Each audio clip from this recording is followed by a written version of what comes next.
प्रभु के नाम की स्तुति और प्रशंसा और मैं परमेश्वर ने फिर से हमें और आपको एक नए दिन में लेके आया ताकि परमेश्वर की महिमा हमारे जीवन के गहराई से निरंतर होने पाए। हालेलुया। परमेश्वर हमसे चाहता है कि हमें आने वाली कोई भी परिस्थिति से डरने की आवश्यकता नहीं है, हमें उसके ऊपर अपने विश्वास को रखने की आवश्यकता है, क्योंकि हमारे मुख से बोलने वाला वही है, हमारे जीवन से चलने वाला वही है। सिर्फ हमें क्या करने की आवश्यकता है, उस पर भरोसा रखने की आवश्यकता है, उसकी ओर अपने जीवन को निहारने की आवश्यकता है। आइए आज भी कुछ वचनों को देखेंगे, उससे हम पाएंगे मत्ती रचित सुसमाचार उसका 10वां अध्याय में यूं लिखा हुआ है कि देखो मैं तुम्हें भेड़ों के समान भेड़ियों के बीच में भेजता हूँ, इसलिए सांपों के समान बुद्धिमान और कबूतरों के समान भोले बने रहो।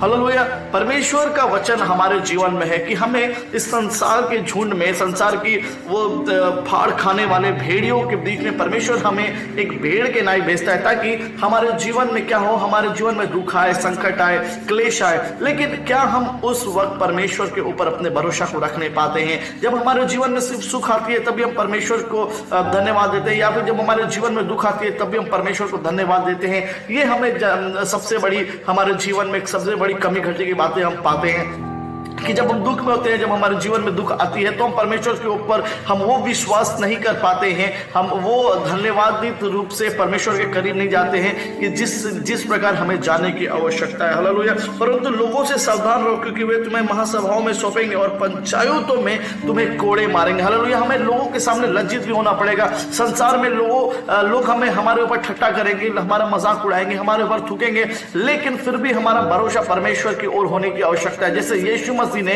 हमारे लिए दुख को सहा, हमारे लिए कोड़ों को सहा, परमेश्वर का कितना निंदा किया गया, कितना अपमान किया गया, उसने एक शब्द भी नहीं बोला। वो वैसे ही बना रहा जैसा उसे पवित्र आत्मा अगुवाई करता था, जैसा परमेश्वर का वचन उसके लिए था। यीशु मसीह ने उसी प्रकार अपने जीवन को जिया, और परमेश्वर हमारे जीवन में भी वही चाहता है कि हम उसी प्रकार उस पंचायत में, उस झुंड में बने रहें जैसा वचन हमें बनाना चाहता है। हालेलुया। हमें राजाओं के समान सामने खड़ा होना पड़ेगा। हमें अन्य जातियों के लिए एक एक गवाह परमेश्वर ठहराएगा। परमेश्वर का वचन कहता है कि हमें उन राजाओं के सामने, उन हाकिमों के सामने, उन अन्य जातियों लोगों के सामने परमेश्वर हमें एक गवाह के रूप में ठहराएगा। वो अपने देह को वो उस प्रकार बनाएगा कि हम हमारे जीवन के द्वारा उसका वचन को हम लोगों तक पहुंचाने पाए। और वो अपने वचन में कहता है और वो वचन पूरा करता है। बस हमें उसके वचनों में खड़े रहने की आवश्यकता है कि हमें वहां क्या करना है। कि वचन कहता है जब वे तुम्हें पकड़वाए तो यह चिंता ना करना कि हम किस रीति से ये या क्या कहेंगे, क्योंकि जो कुछ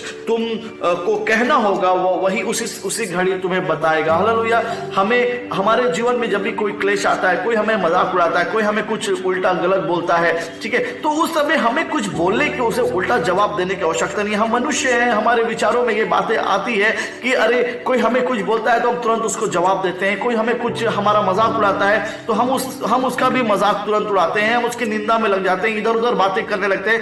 तो वो बातें हमें वहां करने की आवश्यकता नहीं है, लेकिन परमेश्वर के ऊपर अपने जीवन को निहारने की आवश्यकता है, उसकी ओर पुकारने की आवश्यकता है, हमें प्रार्थना में रहने की आवश्यकता है, क्योंकि उस वक्त हमारे जीवन में जो बातें आती है, हमें जो नेगेटिव बातें हमारे जीवन में आती है, वो बातें को आने नहीं देना है। क्योंकि परमेश्वर का वचन हमें ये नहीं कहता है कि हमें इन बातों को करने की आवश्यकता है, लेकिन परमेश्वर का वचन हमें ये कहता है कि हमें उसकी ओर अपने जीवन को निहारने की आवश्यकता है और उसके वचनों में लगे रहने की आवश्यकता है। क्योंकि जो भी बातें हमें कहना है वो परमेश्वर का वचन हमें सिखाता है और बोलने के लिए अगुवाई भी करता है, क्योंकि वचन कहता है कि क्योंकि बोलने वाला तुम नहीं परंतु पिता का आत्मा तुम में बोलता है। हालेलुया। ये बातें हमें सोच विचार करने की आवश्यकता है कि जब भी हम पवित्रता में होकर रहते हैं, जब भी हम वचनों के अनुसार जीवन को जीते हैं, तो हमारे जीवन का अगुवाई कौन करता है? वो पवित्र आत्मा अगुवाई करता है। तो हमें भी उस पल में वो बातें को नहीं कहना है जिससे हम पवित्र आत्मा का तौहीन करें, लेकिन हमें परमेश्वर के ऊपर विश्वास करने की आवश्यकता है, क्योंकि बोलने वाला मैं नहीं, बोलने वाला हमारा जीवन नहीं, लेकिन बोलने वाला वो परमेश्वर का आत्मा है, जो कि पवित्र आत्मा जो हमारे जीवन में अगुवाई करता है। तो परमेश्वर से हमें ये बातें कहने की आवश्यकता है कि परमेश्वर आप मेरे जीवन में अगुवाई कीजिए, हम कैसे भी परिस्थिति में क्यों ना हो, आप मेरे जीवन के द्वारा बातें कीजिए। मैं जरूर क्लेश में पड़ता हूं, मैं जरूर दुख में पड़ता हूं, मेरे लोग ठट्टा उड़ाएंगे, लेकिन उस वक्त परमेश्वर आपकी अगुवाई को चाहते हैं। मेरे जीवन में आप कार्य कीजिए। सारी बातों के लिए परमेश्वर को महिमा देते हुए हमें परमेश्वर की बातों को अपने जीवन से आने देने की आवश्यकता है, क्योंकि बोलने वाला हम नहीं, वो बोलने वाला पवित्र आत्मा है। परमेश्वर इन वचनों के अनुसार हमें आशीष दे और हम सबको अपने वचनों में बढ़ाए, ताकि परमेश्वर की महिमा हम सबके जीवन को द्वारा पूर्ण होने पाए। परमेश्वर आपको आशीष दे और हम सबको आशीष देने पाए। God bless you.